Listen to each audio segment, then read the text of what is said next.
Welcome to Envision Broadcasting, the station designed to encourage, equip, and empower you for growth and success. Thriving Women Talk is the affiliate of the Trendsetter Mentor Group, an exclusive membership for mentorship. You are streaming live with the Thrive Tribe, the #1 talk show for thriving women. And here's your host, Andrea Boenzi.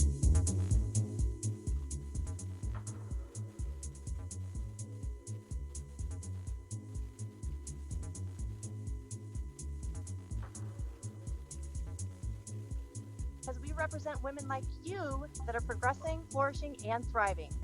Our mission each week is to inspire and empower our listeners to thrive, not just survive, on your life's journey. So let's take a moment and introduce you to our Thrive Tribe. Joining in with us today, we have Sabrina Protic, author and certified life coach out of Tampa Bay, Florida. Stacy Soli, menopause coach out of Palm Harbor, Florida. Carmen Miller, attorney at Carmen Miller Law, practicing in Holiday, Florida. And then I have my Thriving Women business correspondent, Deidre Pittman, a tax strategist out of Tampa Bay, Florida. Dana Washington, real estate investor, also out of Florida. And Sherry Thompson, financial coach from Flossmoor, Illinois. So very thankful to have this beautiful team of women joining me today. Wanted to also thank our local, national, and international listeners for tuning in to the Thriving Women Talk Show each week. The Thriving Women continues to support and recognize the scientists, doctors, nurses, firemen, policemen, and all first responders that are waking up every day around the world to serve and protect while we continue to do our part and shelter in place. Today's trending hot topic is how important is your hair color? So this is something that I know has been on the scene. Everybody's been talking about it. I know ladies have been anyway. I don't hear the gentlemen talking much about it. They want those haircuts, but hair color is kind of a big deal. So Yahoo News reported a dozen customers lined up outside the 313 salon and spas in suburban Atlanta, Georgia on Friday morning, each standing 6 feet apart and eagerly awaiting their first haircuts or color services since the coronavirus lockdown. And I know that earlier in the week we had been talking about they would be opening up Georgia for those services, and I was curious how it was going to work out, so I'm glad that we're going to circle back on that. Before being allowed to enter, staff members took each customer's temperature, and they asked a series of questions. So 1, do you have a cough? Have you recently had a fever? Has anyone in your house been sick or quarantined in the last 14 days? And each client then received a color sticker indicating clearance to enter the building. So I wanted to take a quick poll and ask my team, would you ladies get your hair done under these conditions? No, not at all. I ain't doing it. I'm going to stay home. Miss Clearall is my friend. I can do this, okay? It doesn't cost me $100 to get it done. But yeah, this isn't worth my life, and being sick. So, nope. Hard pass. Hard pass for Carmen. I'm going to agree with Carmen. I'm going to let these roots run like wildfire right now. Sorry, not going to do it. I'm gonna agree with Carmen and Sabrina. This is Deidre. My hair is short and curly, and if I need to cut it, I will. But no way am I going out. Mm-hmm. Yep. No over this way. No way. So I have Lumiwa on with us, Lumiwa Woodruff. Can you lean in on this? Do you have any anything you want to add? Hi there. Thank you for having me. So, you know what? I already changed my hair color by myself, and of course, I would not go out to a salon right now. I think it's, I want to stay home like everybody else. And, I used to have different hair colors, so I went from blonde to now light brown, and I kind of like it. It took me 1 hour, and I'm happy with the results, you know what I mean? And so I think if you are brave enough and if you've tried different things with your hair before, you can just manage yourself at home. And if not, then you just wait until it's safe to get out. Because I think I would not risk my life and my health just to get my hair done right now. That's right. Yeah, I would agree. And it's funny, I dreamt last night that I was going to get my hair cut, and it was like at night in some dark alley, and my hairdresser was waiting for me to say hello. And I was like, Wow, a back alley hair color. it was Okay. weird.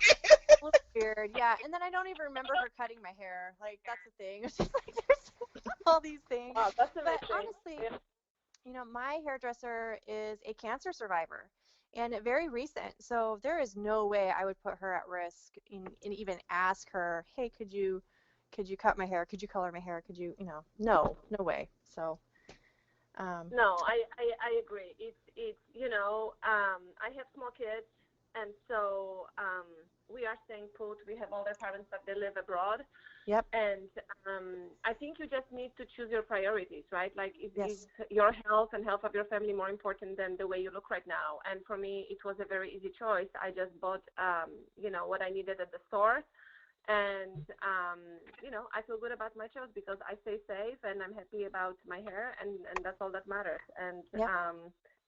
I'm ready to serve the people that I need to serve. That's the only thing that matters right now. Yeah, Yeah. no, I agree. And that's right. It is a matter of priorities. Staying home it's not easy to stay home. And like you, I also have small children. Um, and I Oh, have yeah. not left. I leave to go pick up groceries in the parking lot. They bring it to my car, but I'm not out shopping around and, Oh, um, no. it's been a struggle. But I tell you what, I can sleep at night knowing that my kids are going to be happy and healthy, and they're going to have a happy, healthy mommy there too. So that's important to Exactly. me. Exactly that. Exactly that. You don't want to get sick. You can, with small kids, you really need to do everything, and for all of us, prevent getting sick. You know, um, so whatever I need to do, I will do, and I know my priority is first to stay healthy myself, and so I can really take care of my family and keep my family safe. So Yeah. Yeah. nobody wants to get sick. Hmm. No, no, and I think we can all agree. So, for you guys listening out there, if you're doing it yourself at home, high five to you, sister. Don't don't be embarrassed. I think we're all trying to, um, experiment in one way or the other, whether you're coloring your hair or maybe cutting your own hair. We always joke about cutting your own bangs. We recommend that you do not, but of course, this might be a time you might try it. So just a little bit at a time. A little bit at a time. Don't overdo You it. know what? Yeah, exactly. And I think we as women, we put so much pressure on ourselves because we want to look so good. And and my 8-year-old, it was kind of funny. I asked him one time when I pulled my hair back, and I said, "How do I look?" And he looks at me and says, "Mom, you always look good." And Aw. I think we really need to listen to the kids because no matter what happens with our hair, we are always beautiful from inside out. And what matters most is how we show up right now every day for ourselves and for the people around us. So Right. Right. yeah. Absolutely. Awesome. So thanks, guys, for humoring on that little pool. It's kind of fun just to see where everybody was at. And I had an idea where we'd all be at. I feel like we're all, on the same page there. But I want to transition. We're going to switch it up. Our empowering topic today is inspired by the impact the coronavirus has had on the sports world. So, um, everybody knows that sports have been put on hold or pause. I refuse to say the word canceled. We're just in a holding pattern. And recently, Japanese Prime Minister announced the Tokyo Summer Olympics will be postponed until the summer of 2021. So they were supposed to happen this summer in 2020, and they pushed it back an entire year. So this is the first time the Olympics have been postponed. Um, However, games have been canceled 3 times in the past because of World War I and World War II. So, that was a big deal. They canceled those games, but they did bring them back. Um, in the United States, COVID-19 has also suspended the entire sporting calendar of uh, baseball, basketball, hockey, football, and of course, March Madness was directly affected. So all professional and even down to Little League, everything has been postponed and suspended.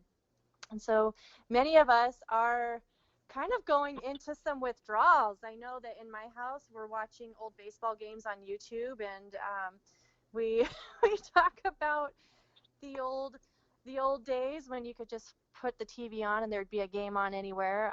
Many sports enthusiasts are left with even the Chicago Bulls Netflix documentary, The Last Dance. So that's been something that's widely been researched and pulled up on Netflix. I believe it was the #1 trending topic on Twitter at one point. And, it's been the these documentaries, these games, even movies have definitely been pulled up into the front lines of Netflix, even Amazon Prime. Any way you can stream anything, it's definitely been impacted. So I wanted to kind of lean into this topic a little bit more. Of course, my household is directly affected, and I wanted to invite some special guests on with us today. Um, Definitely experts in their own field, and I'm excited to have them on for several different reasons, not specifically for sports, but I just think it's good to have these teams joining us to lean in and share with us what's going on in their world and how they're seeing it. So we've invited Landon Lawler, who plays baseball at Marana High School. Um, Jared James played professional baseball with the Atlanta Braves, as well as his father, Dion James, retired Major League Baseball player, played for 10 years with the Brewers, the Braves, and I'm sorry, I wasn't going to do this, but the New York Yankees. Welcome to Thriving Women, and love you guys. I really appreciate you guys joining us today. I am a diehard Dodger fan. Go Dodgers. Sorry, Dion. Do appreciate you.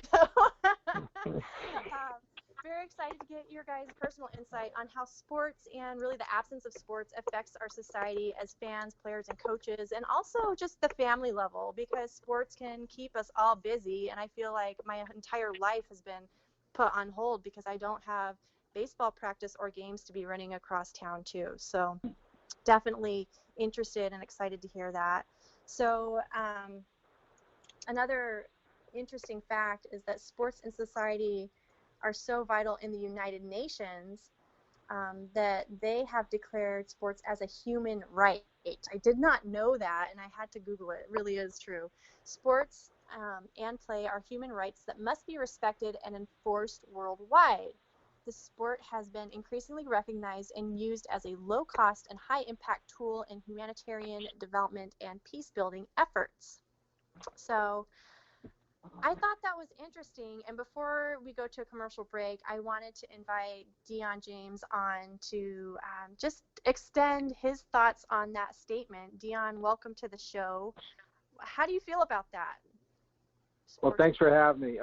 It's very interesting, and I kind of agree with it. With the world and the Olympics and all of that, it is good to have sports, and we need entertainment, and we need physical exercise, and sports has been a part of mankind for a very, very long time, and I did not know it was a right. I thought I had the opportunity to make the team. I didn't know how it had a United Nations right, but I agree with it. Yeah, I think that's interesting, and I do agree with you. The competitive nature of sports, I think it can be very healthy, and I think that it stimulates so many different areas, not only of our brain but our body. We're bodies in motion. We're exercising our brains, learning skills that can be taken on past our jobs as athletes. So definitely, I am pro sport.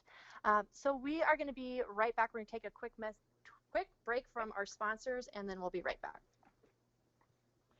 Thriving Women is sponsored by Trendsetter Mentor Group, an exclusive membership for mentorship. TMG is an exclusive Facebook mentoring membership for thriving entrepreneurs with a culture of caring and sharing. TMG's mission is mentoring, inspiring, and empowerment.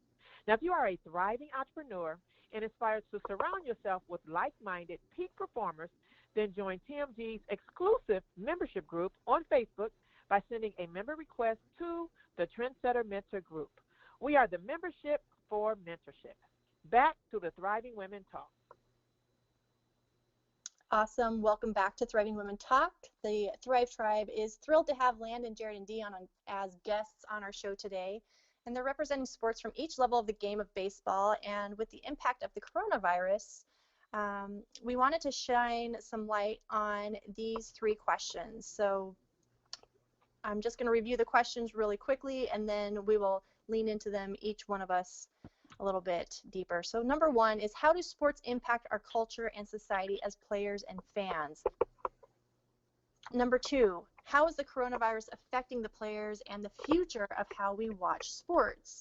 And number three, what lessons can we learn from the absence of sports in our daily lives and activities? So Sabrina, can you share with our listeners the financial impact that sports may have on our economy?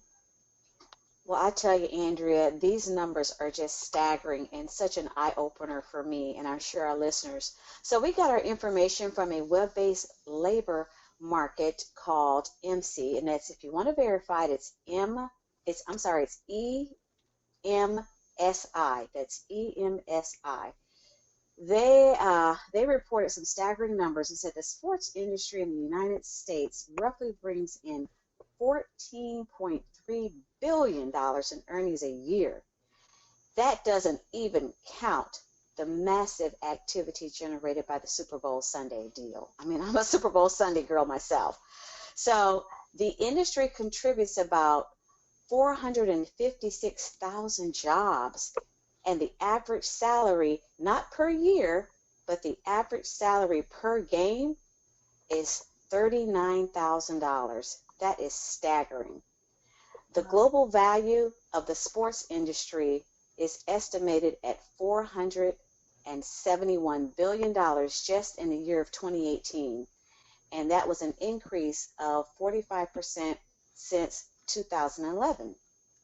Now, we can see that the coronavirus has put a big, red stop sign on this industry. Had it not done that, the trajectory was moving upward. So we have seen a huge, huge impact. Now, every part of the sports value chain has been affected. Everything from athletes, teams, leagues, and think about it, even the sports media, the broadcasting agents that cover the games. So it doesn't really take a rocket scientist to figure out that the coronavirus has had a huge impact on this industry. And not only that, it just shows us how, as Americans, we're obsessed with sports. And here I am, a woman, and I'm right there, like I said, with the Super Bowl Sunday thing. So huge impact. Yeah, thank you, Sabrina. And that's very real. And I don't think that we realize as fans and even as consumers how realistic those financial numbers, like how real it makes it when you talk about it in dollars. So let's pivot. We're going to pivot to the impact that sports have on us fans. Webster's Online Dictionary states the definition of a fan is a fan or fanatic, sometimes also termed aficionado or supporter, is a person who is enthusiastically devoted to something or somebody, such as a celebrity or band, a sport or sports team. What do you guys think about that? And how many of you guys view yourselves as fanatics? Carmen, do you want to lean on that first? Yes, I can. I'm originally from Houston, and I remember the Oilers and Warren Moon and that terrible game where the Bills scored 5 touchdowns in like the last 2 seconds of the game. There's certain things and I remember the Fab Five, with that timeout that caused that technical, with Michigan, the Wolverines way back when. And my brother was a huge basketball, basically a star when he was, going through school. So I try to, and now that I live in Florida and I live in the Tampa Bay area, you try to get on board with the teams that are around you. And, with the Tampa Bay Rays and the Lightning, and the Rowdies, the soccer team, all around here. Of course I go to the stores and I'll get the t-shirts and, and the hat and the mug and a sticker for my car.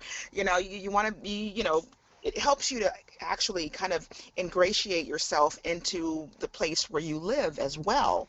And it's a good talking point. When the games come on TV, you watch them, so you kind of get familiar with some of the players and whatnot. You go to the games, and, a big, of course, a huge impact of coronavirus is there are no games to attend. So even the roar of the crowd, or even oh, that's such a bad call, you just don't have that anymore. So as far as just being a fan, I can say I'm a fan. I wouldn't say I'm just a fanatic in the sense that I eat, sleep, and drink, the Rays, But on the other side of it, I at least see the allure, and of course I want to support the teams and whatnot. Just don't play anyone from Houston. Then then we're good. There's no competitive edge there, and I think at all. feel it. So we talk about physical activities like sports, whether they're recreation or professional or even just educational purposes. It's not only about the fitness or the victory. There's absolutely an essential building block of just being, I don't know, I think there's a lot of mental toughness that being an athlete teaches you, and also on the fan side of things, it's not quite the same as being an athlete. And I guess I'm just speaking from the athlete's point of view, so I apologize. I just automatically insert myself in there. But you can be, I just feel like I'm more healthy as a human being. And, we definitely have had to shift, athletes and fans alike, just like our country's educational system, right? Everything's shifted. Media has shifted. Political and social movements have shifted. Sporting events are bringing more people together by strengthening ties and celebrating those common ideals. And, sports in a society reminds us that following the prescribed rules doesn't have to be boring. There's always something to do. I tell everybody that I have got a lot of friends that do not understand baseball, and I don't even, it's tough for me because they look at the sport and they view it as boring. And I just say, well, you're missing it. There's a lot going on. And I don't want to say you're just not smart enough, but there's a lot going on. Just like football. Football to me, I can't relate. My son loves football. He's a dual athlete. He looks at the football field and he can tell you exactly what's going on and what's going to happen. I can't. I don't want to say that it's boring, but I just can't get into it. But there's a lot of stuff that's going on to these sports. Same with basketball, all of it. So, I wanted to kind of lean into that a little bit more for those of us that are fans, and maybe those that aren't fans. Do I have anybody on my tribe that's maybe not a sports fan that feels like that, okay, I'm okay with the sports not being on TV or being readily available? I'm not going to ask you to speak yet, but Stacy, I wanted to ask you, what are some of the social issues that maybe sports resolve or maybe don't resolve? Yeah, no, such a good point. And you had me chuckling about the not getting the baseball. I wouldn't call myself a fanatic when it comes to sports, but I didn't do team sports as a kid, and my daughter is an ice skater. But what I do know is that there is a team portion of it. Even if you do individual sports, there is whether it's, synchro in ice skating or some sort of a team component. And without that team component, you're just by yourself. You're just doing a solo. And it's okay to have that spotlight, but what it doesn't teach is that joint effort, the teamwork of having to work together, right? The cooperation, the coordination, working through problem solving, showing up, having some accountability, right? That if you're not there, it's going to affect the whole team.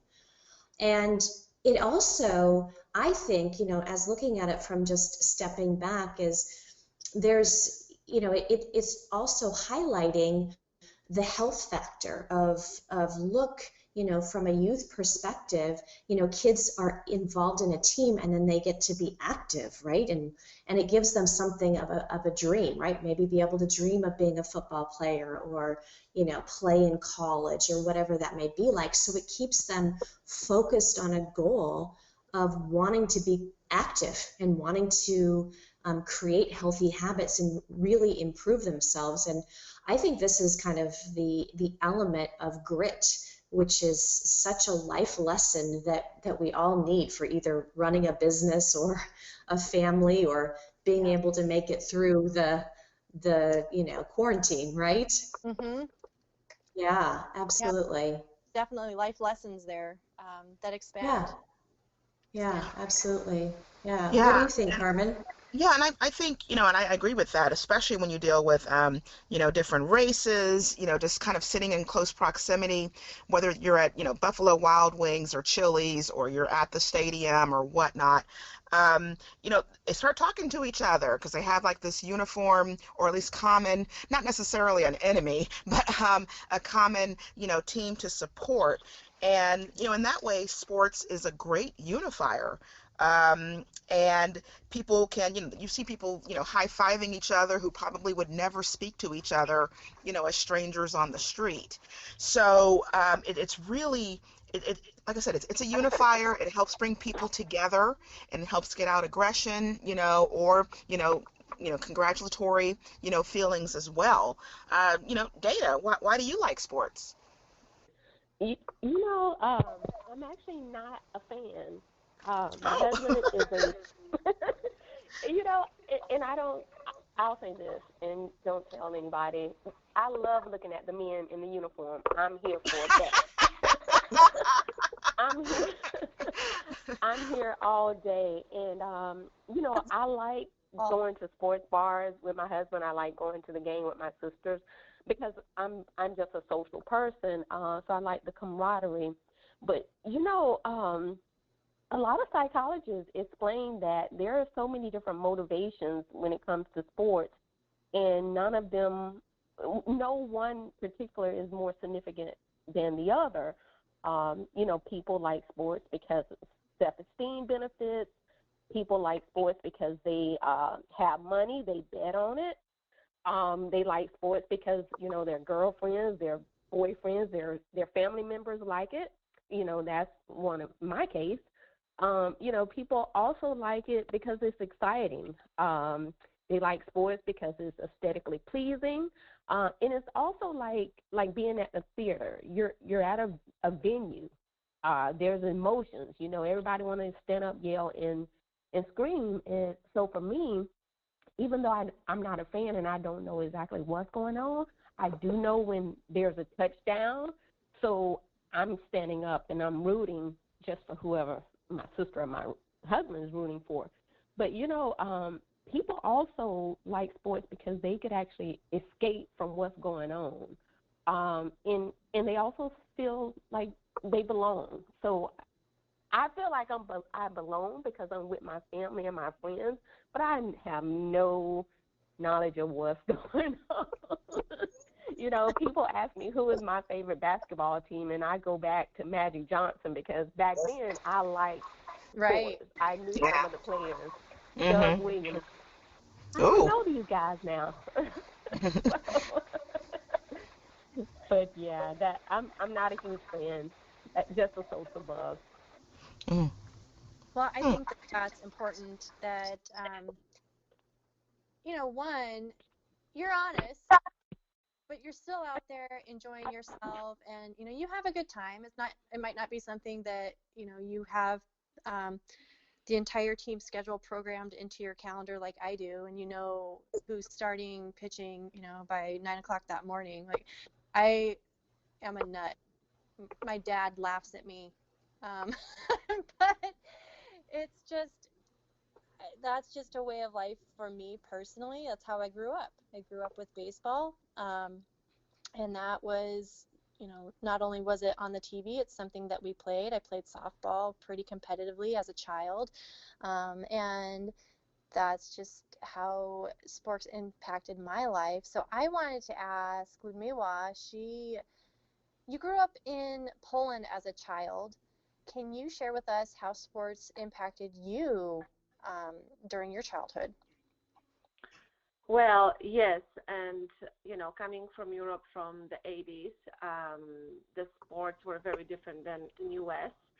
And my mom is also Russian, so in Russia the sports were very important. My mom was always very active. She's 83, and she's still very active. She still exercises every day, and so being her child, she really taught me the importance of movement and exercise. So as a nation, I don't think at that time, during communism, from 80s, till 89 when the Berlin Wall came down, the main sport was soccer. Soccer. We don't have baseball, and I played many sports. I played basketball at school. I played volleyball. Most of my life I was very active, and the way that my mom approached teaching me about exercise and movement was that even if I'm not on the team, and even if I'm not at school anymore participating in sports, that is such an important part of the mental and emotional health, that it just needs to be a part of my lifestyle. So I would try out different sports. I did also karate. I did swimming for many years. I was even a swimming lifeguard. I did ice skating. And so it has been a big part of my identity, being a fit person and person who is healthy. And it's just, there's so many benefits of, it helps with depression. It helps to lower your, blood sugar. It gets you, if you don't feel really well, just moving your body for a few minutes or even dancing in your own house can make such a big difference for you, and it's a movement, right? So I think it's really great to look at the benefits of the team sports, of course, and also looking at now we are all home, and what can we do from that perspective. And, I'm so thankful for that upbringing, because we lived kind of, it was not like now with the virus, but there were a lot of restrictions. So we knew we have to be able to move our bodies, even if we are unable to join like group sports. Sure. So you had to that's what I'm doing with my boys right now. I really try. I tell them, my 8-year-old, I say, hey, can you make a workout schedule for us? And he will come up with 8 exercises, and we'll do it together. So I think it's more important now than ever to still engage in the movement, and maybe ask your friends, let's do it on Zoom together. So that was my take on the sport. Awesome. Mm-hmm. Okay, guys, we're going to take a quick sponsor break, and when we come back, we're going to hear from the players themselves on the topic of sports. We'll be right back. Thriving Women Life Strategies is powered by Women Entrepreneur Empowerment, commonly called WEE, W-E-E. The organization's mission is empowering women entrepreneurs through a platform of visibility, education, and strategic growth and development within the networking arena. Their doors are open to women of all ages, millennials, new startups, smart businesses, and those needing a boost. If you are committed to excellence and you want to know more about the WE platform, message founder Sabrina Potek on Facebook or email her at www.agelesstechniques.com. Back to Thriving Women Talk. Thank you. Welcome back to Thriving Women Talk. We have discussed the impact that sports or the absence of sports has had on fans. Now I wanted to invite three baseball players to the Thriving Women show. Today we've invited Landon Lawler, Jared James, and Dion James, and they're going to share their opinion of how the coronavirus is affecting the players and also the future of how we're going to watch sports. So wanted to start the conversation by getting to know them and just ask a simple question of, can you share with our listeners who inspired you to play baseball and what impact has it had on your life? So Landon, wanted to ask you first. Don't mean to put you on the spot, and if you've been following along with us, Landon is my son. He's my student athlete, and it's been an adjustment here in our household, and I think he's been handling it very well. So he wanted to lean in on who inspired him to play baseball and what impact it has had on his life. So the reason why I wanted to play baseball was I realized the more I played, the more I fell in love with the sport, and the more that I played with new people, it was just a really good opportunity to make new friends, and because I still have friends from when I first started playing, and just some of my closest friends to this day. And the person that inspires me the most, I would have to say, is Jackie Robinson. I love his game, love the way he plays. Overall, really good guy. Oh, awesome. Thank you, Landon. Jared, did you want to add to that? Yeah, growing up, I definitely had a large influence around me to play all sports, specifically baseball. And for me, it was more of an activity that was the most challenging. So because it was the most challenging, I felt as though it interested me more. So the more I practiced, the better I got, and the more invested time I put into it, the more I gradually started to see myself play baseball and come to love the game of baseball. No, I love that. And so both you guys, Landon and Jared, you both had some outside influence within your family that were athletes. Dion, I wanted to ask the same of you. Father, you have kept Who us. inspired you to play, and what impact has it had on your life? And did you have anybody, did your dad play? Did you have uncles or cousins or an outside influence that played? I had an older brother who loved baseball, so I was just following him. And back in the mid-'60s and early '70s, that's what we did. We went outside and played stickball and baseball, and Little League was a big driving force for us. So I did that, and fortunately for me, things worked out very well, and I realized I had a little talent, and I just tried to follow that, and it worked out. So you say it worked out. I wanted to expand a little bit on that because it really did work out for you. You were drafted by the Milwaukee Brewers. Was that directly from high school? Yes, it was.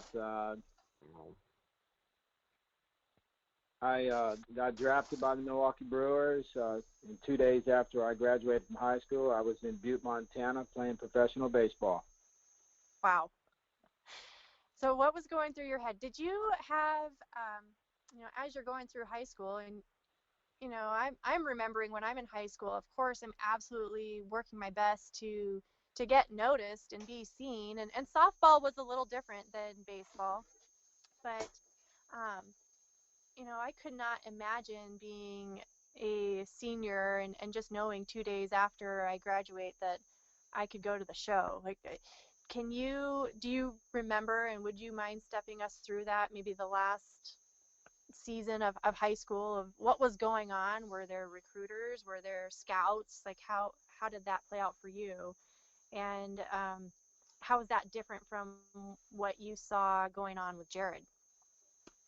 Yeah, well, we played some intense baseball growing up, and we represented the state of California a couple times in Legion Ball.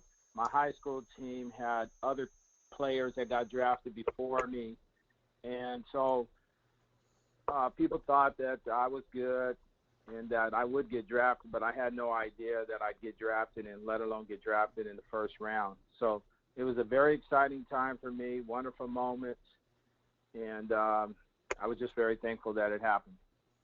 Yeah, no doubt. I think that's huge. That's awesome. Sabrina, I know she wanted to lean in on it. Well, I did, and that's good hearing it from the father. Let's talk to the son. Let's talk to Jared a little bit. So, Jared, here you are growing up in this baseball family with this iconic father. He had to be bigger than life to you as you were growing up, Jared. So, would you say, Jared, that baseball was your first love? And then how did your father influence your decision? Well, I would say baseball was not my first love. Probably fishing was my first love. Yeah, wow. We did a lot of fishing together more than anything, my dad and I. But we kept it very balanced. I played all sports growing up: basketball, football, and baseball. And very similar to my dad, I noticed that I too had a very unique skill in baseball, specifically with hitting, that I knew that I could leverage this potential and hone my skills to play at the next level and see where that takes me. So that really started to take off when I was a teenager, about 14, 15 years old, and going into high school, I was able to continue that progression. Yeah, let me lean in on that a little bit too, Jared, because that really shows balance in your family unit. And we can certainly give hands off to your dad because there was balance. So he wasn't pushing and driving baseball. You had a very balanced, healthy, organic relationship with your dad. Here you were doing fishing, but this innate thing inside of you, someone like Andrew says, I'm sorry guys, I'm addicted to baseball. Here's this thing inside of you that just kept calling you. And, it helps me understand that whole profession understands you and understands a person who gets into that industry. So thank you for sharing that. Yeah, no, you're Stacy. welcome. You're welcome. Yeah, no, I have a question for Landon. I believe you shared your inspiration as far as who inspired you to play baseball. I was curious, like, what was the age that you started, and what does sports really mean to you? Well, I mean, I started when I was, basically as soon as I can walk, I was playing baseball, and the inspiration that I did have was my entertainment. And back in the late 90s, I was using the VHSs. So we had a bunch of VHS tapes of old baseball players and, baseball movies. So I watched, Roberto Clemente or the Negro League. So even my dad's old film and watch all these, baseball games. And those were things that I enjoyed watching. And so, part of my desires to play baseball was not just, to play professionally, but to enjoy it as something I didn't just want to do, but also enjoy as a hobby. Nice. Beautiful. How about you, Carmen? Yeah, well, this question I wanted to ask for Dion. Of course, that you've played in the for 10 years in the majors. You have two boys that actually played professionally in AA. Why do you think sports are so important to our society, and why it was important to your family as well? Well, sports is very important for our society because it gives us the opportunity to compete. And for the kids, it was something that they can do, and it was their achievements out there. And so it gave them their opportunity to go out and be individuals and achieve something that, say, their parents couldn't buy for them. So it brought them their independence. Wow, that's really good. That's a good statement about being independent. You can kind of, do something for yourself with your own, innate or, ability or their training and, their, I guess it's that stick-to-itiveness. I guess that's the best word I can think of right now. And sticking with something and working at it. Yeah, and getting better at it on your own. Yeah, that sounds fantastic. Wow. Yeah. Deidre? Yeah, hey, Jared, I have a double header for you. This is Deidre. Now, in what ways do you think sports has made a difference in your life? And what mentoring advice would you give to Landon as a young, he's a teenager in high school and he really loves the sport and his mom is a straight up fanatic? Wonderful. So, for me in baseball, like my dad, I did want to play professionally straight out of high school, but my route was definitely a little bit different. And I'm actually pretty thankful that it did go that way because I was able to realize other parts of the game that I probably would not have come to appreciate. So I actually had to go to college and actually ended up graduating out of college to continue to further my baseball dreams. When I was in high school, I did not want to go to college at all, and I didn't like school at all. And so to continue to play baseball, I had to go to college. And so all of a sudden, when I was around different organizations that, promoted that hard work and dedication and that work ethic to be a good student and to be a good player, then all of a sudden I was able to realize different parts of not just baseball, but other parts of, myself and also in life where I was able to see, a different side of baseball and a different picture of how, I can go about my business just by learning the game and getting closer to achieving my goals to become a professional baseball player. That's awesome. And what advice would you give to Landon? I would say for Landon, as a young guy, continue to, do the best you can in practicing. If you love what you do and you love practice, it's never gonna, be a grind for you because this game can be very tedious at times. And also, dealing with coaches, you just gotta, keep a listening ear, but, also understand that at the end of the day, this is something that you want to do. And, do it for yourself. Find the love of the game for yourself.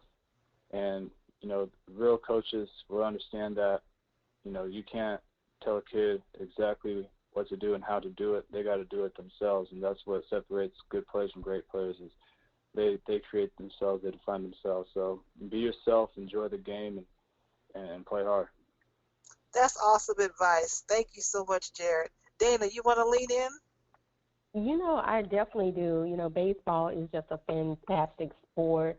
And being here in Tampa, it's just all about the Rays. We have the Bucks, but I'm telling you, I think there are more baseball fans here in Tampa than there are football fans. But either way, I have a question for Landon. Landon, do you dream about playing baseball professionally? And what questions would you like to ask Jared or Dion? So that's a very good question, and I've thought about it multiple times. Yes, I would love to play in the MLB. Just be able to say that I made it there and to be able to play with the best of the best of from all over the world, I think that'd be really special, super cool. And then a question that I do have for Jared is, what made you keep on grinding or working through even the hard times when you were playing the game? Because like you said, baseball, it's a different sport than all others.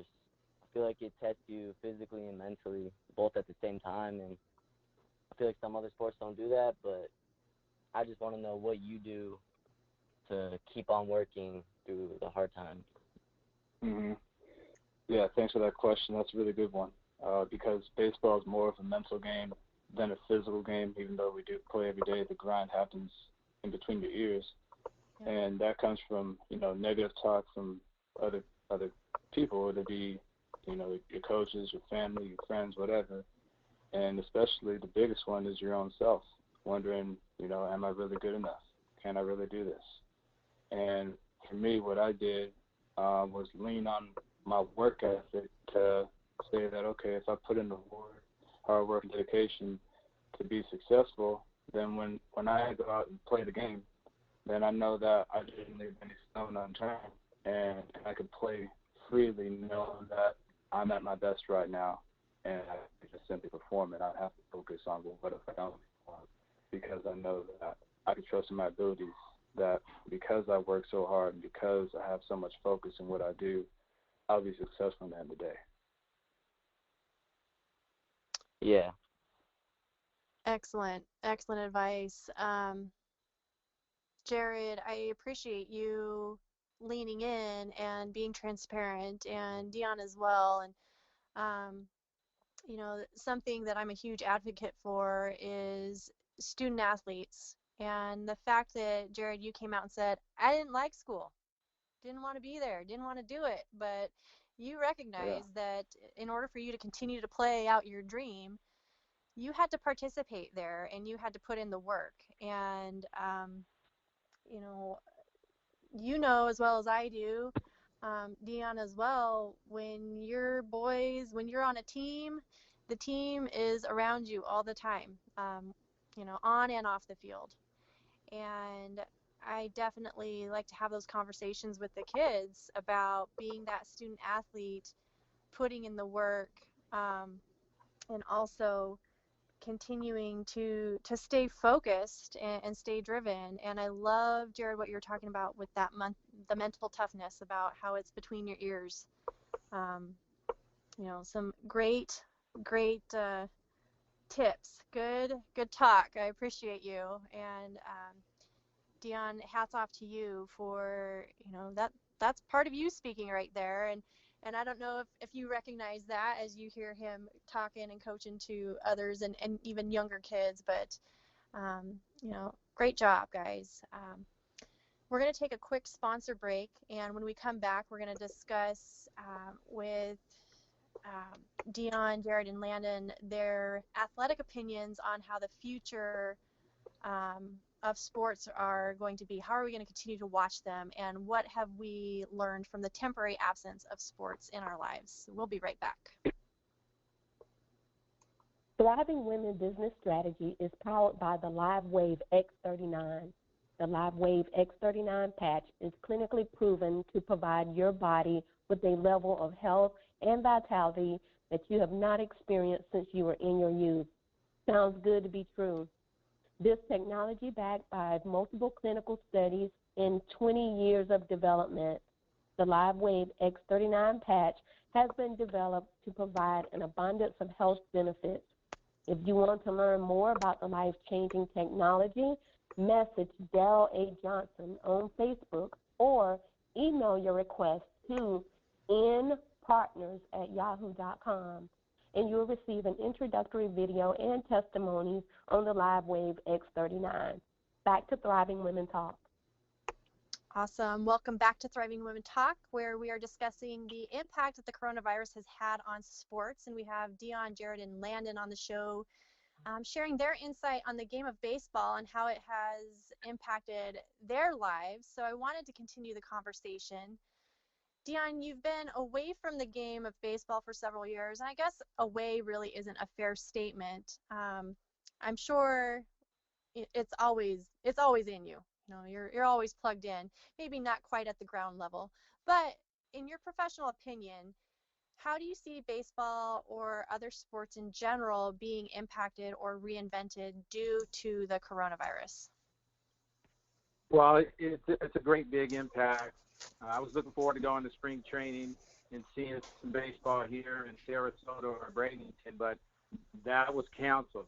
So now we have to turn back to the next best thing, and that'll be television. So hopefully we can get baseball back and people can go out to the stadiums. But up until that time, I believe it's just going to be a televised sport, and it could be that way for some time.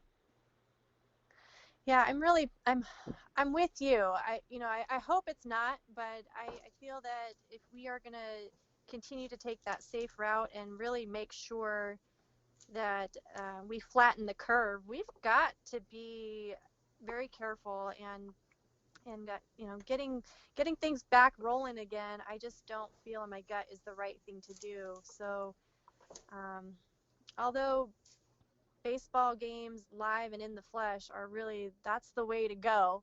Many people will tell you I'd rather watch it in person than on TV. I'm happy to have it on TV, and like I had said earlier, I will watch those games on YouTube, the reruns. And, Dion, is there a special game that stands out to you that maybe you will replay, or maybe some plays of the past that you will reflect on occasionally? Well, I enjoy watching baseball back in the 70s and 80s just to bring back the old names and the players of yesterday. That I enjoy that, but I enjoy the game today as well. The players have made adjustments. They're bigger and stronger, and the game is a little bit different. So just baseball in general, brings fond memories back, and I enjoy it all. Yeah, that's awesome. Sherry. Yes, yes. Listen, Jared, you're only 26 years old. You're a young man, but you sound way beyond your years being in this sports. And I tell you, I'm a huge sports fan. I like all sports. I mean, I don't think there's one sport that I don't like.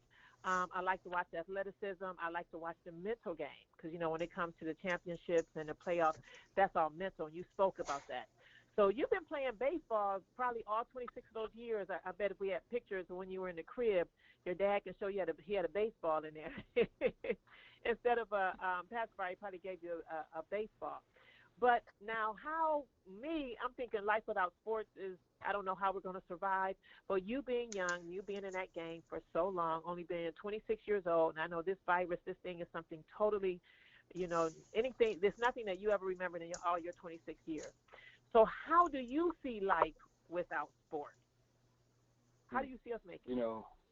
So, life without sports for me could be a little bit of a challenge. Me personally, like you mentioned, it was a part of my life, throughout my whole, 26 years. My dad, he was laughing, talking about how I did have, little plastic baseballs in the crib with me. But for me, personally, baseball is more than just a game. Like we were talking about the mental aspect of the game and overcoming adversity.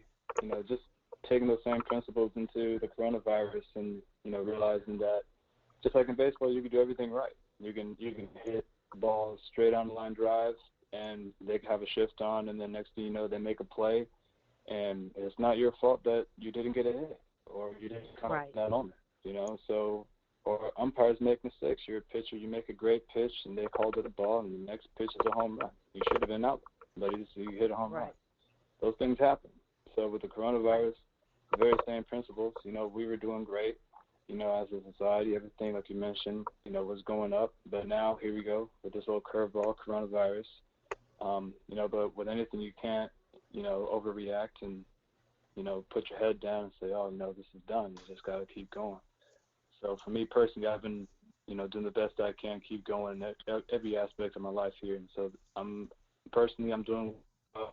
And hopefully, this coronavirus will come over and we'll be right back to where we were. Okay. Like I said, wise beyond your years. Thank you, Jared. Stacy, you had a question? Yeah, I actually have a question for Landon. So, I'm curious, even just at a younger age, how the coronavirus has affected your mindset, just not having sports around, and has it changed you in any way in regards to your mindset?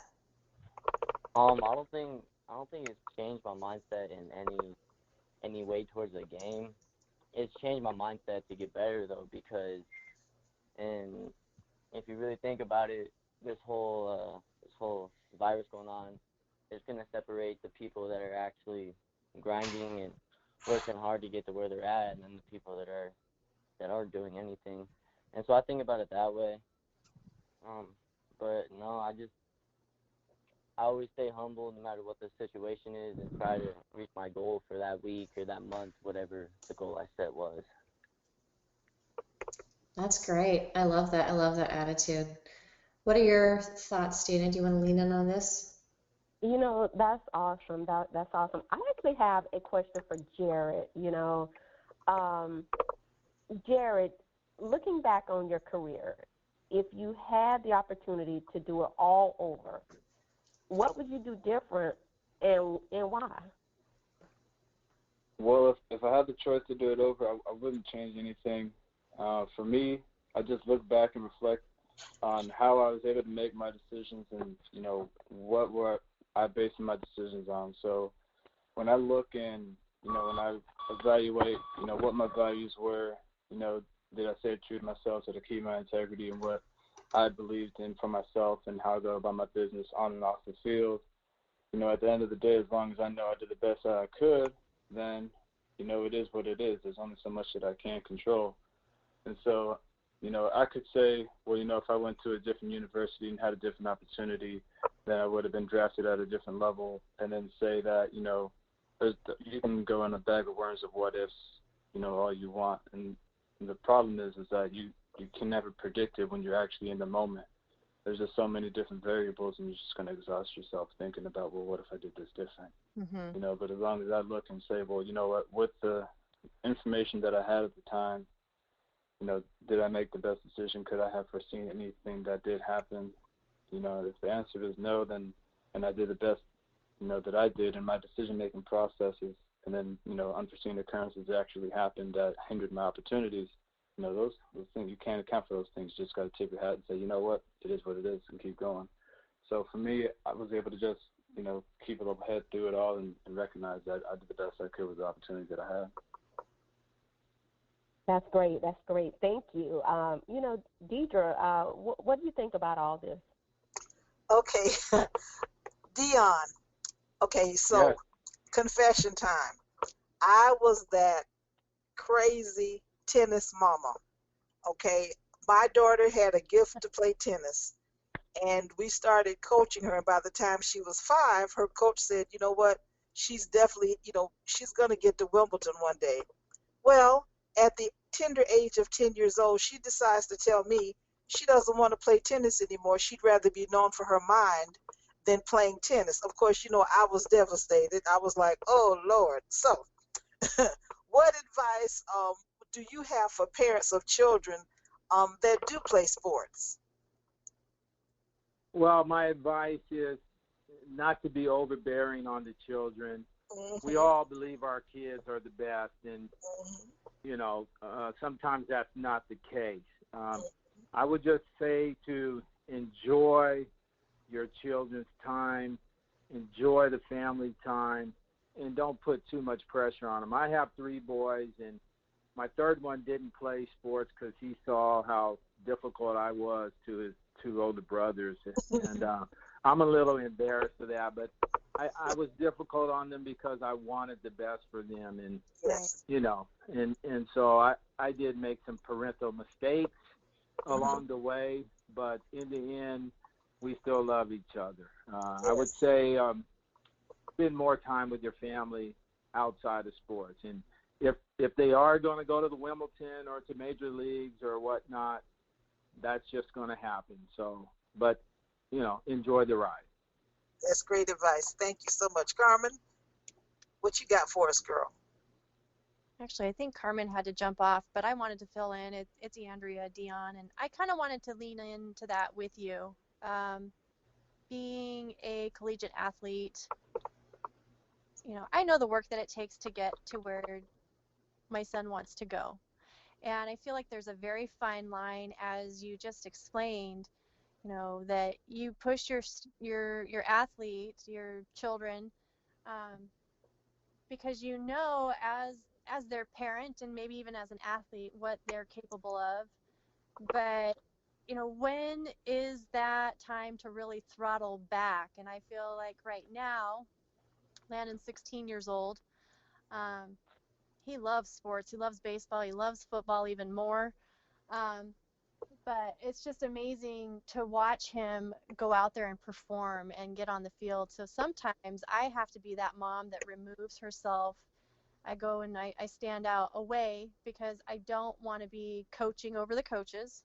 I want to allow them to do their jobs, but I also don't want to um, add any additional stress to our relationship. I want him to know that I believe in him, and I support him, and I now know to not add what I think maybe you should make this adjustment in the box. He just comes to me and says, what am I doing? So can you maybe expand on, having a son that has moved into the professional arena. Um, how does parenting and coaching adjust for you? How did that shift when Jared was moving up to the next level?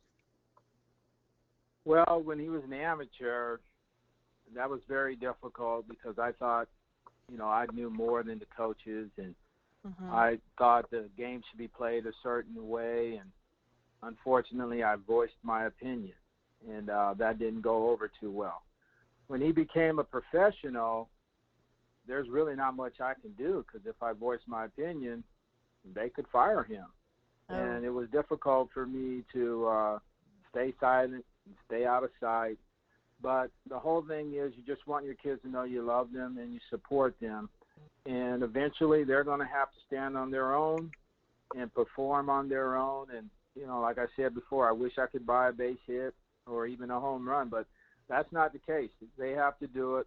The kids have to want to do it and go out and handle the job at hand. Yeah. And it's our job. We got them that far. Just continue to love them and support them in ways. And so you're telling me it's okay to remove myself and go chew on a bunch of gummy worms so I don't open my mouth? There is one thing I'd like to let them know is that if they don't achieve their dream, they're still winners because a lot of times the athletes, they feel as though they're failures if they don't make it to their ultimate dream. But just doing it and giving it a try is being a winner, and it's right. Yeah. No, excellent point. And thank you for saying that and bringing it up. Also, thank you guys for your time today. I know it's interesting times. Everybody's schedules are busier. I feel like we have all this time, but we really don't. And so, Dion, Jared, and Landon, thank you guys for taking the last hour with us.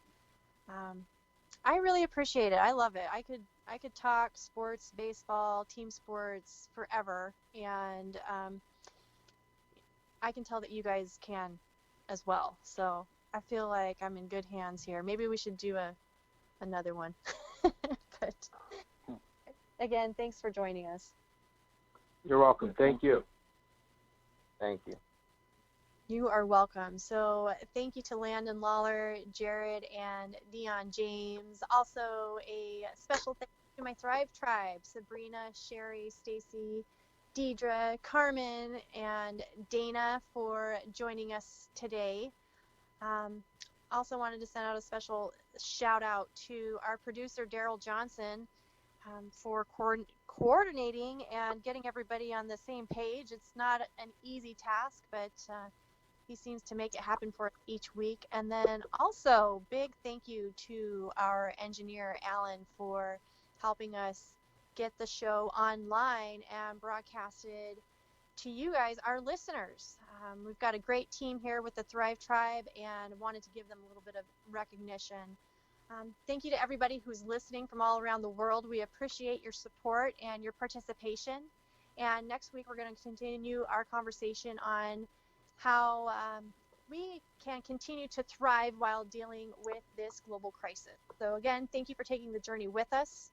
Thriving Women Talk is powered by the Trendsetter Mentor Group, a membership for mentorship. And I wanted to invite you to follow our hosts on Facebook, Instagram, and Twitter. If you are not doing so already, please reach out. Would love to be able to connect with you. And also, if you're interested in joining the Trendsetter Mentor Group or being a guest on Thriving Women Talk, you may email our producer, Daryl Johnson, at npartners@yahoo.com. So thank you again for joining us. We're excited to continue to thrive together and not just survive. We'll see you next week.